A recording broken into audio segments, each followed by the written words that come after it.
真空ハンターの皆さん、こんにちは。今回紹介するのは、アインシュタインが娘に宛てたとされる愛にまつわる手紙です。宛てたとされるというのは、実際にはアインシュタイン本人が書いたものではなく、後世に創作された偽の手紙だということです。それにもかかわらず、この手紙はアインシュタインの手紙として広く知られるようになり、様々な作品に引用されたり、モチーフとして登場することもあります。そして、影響を受けた作品の一つに、本作、恋と真空も含まれているのではないかと、私は考えています。その理由は、この手紙の内容を知れば、きっと皆さんにも感じ取っていただけるはずです。それでは、本文をお聞きください。私が相対性理論を提唱したとき、私のことを理解した者はごくわずかだった。そして、今から人類に伝えようとしていることも、世界の誤解や偏見にぶつかるだろう。私は、お前に頼みたい。社会が十分に成熟して、私がこれから説明することを受け入れられるようになるその時まで、何年でも、何十年でも、必要なだけ、この手紙を守り続けてほしい。この宇宙には、これまで科学が正式な説明を見つけられなかった、極めて強力な力が存在する。それは、他のすべての力を包含し、支配し、宇宙で起こるあらゆる現象の背後にある力だが、私たちはまだそれを認識していない。その宇宙的な力、それは愛だ。科学者たちが宇宙の統一理論を探していたとき、彼らは最も強力で目に見えない力を忘れていた。愛は光だ。それは与えるものと受け取るものを照らす。愛は重力だ。なぜならそれはある人々が他の人々に惹かれるようにするからだ。愛は力だ。私たちの中にある最善のものを増幅し、人類が盲目的な利己心の中で滅びないようにしてくれる。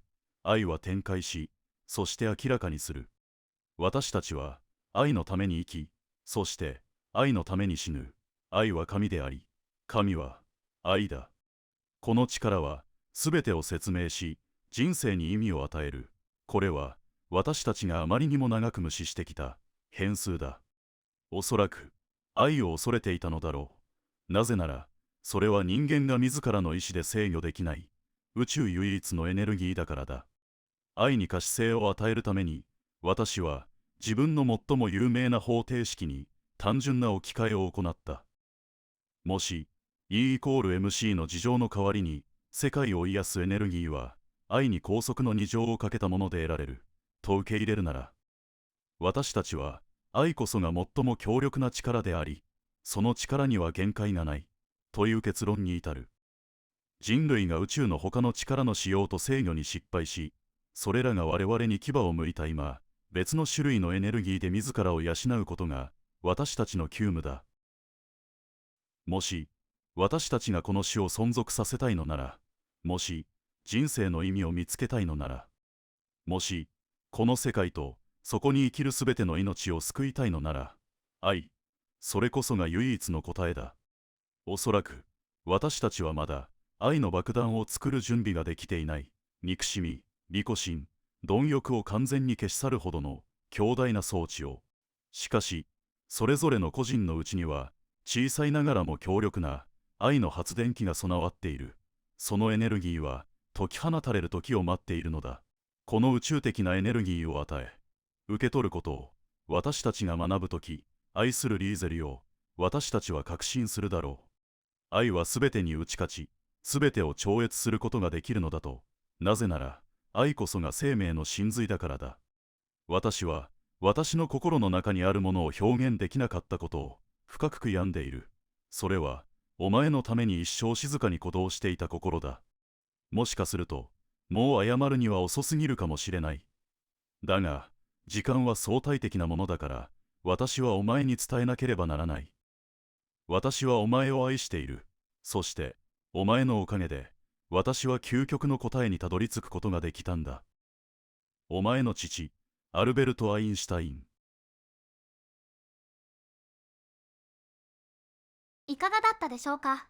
この手紙の内容はまさに、恋と真空の世界観やストーリー、そしてキャラクターたちを思い起こさせるものだったのではないでしょうか。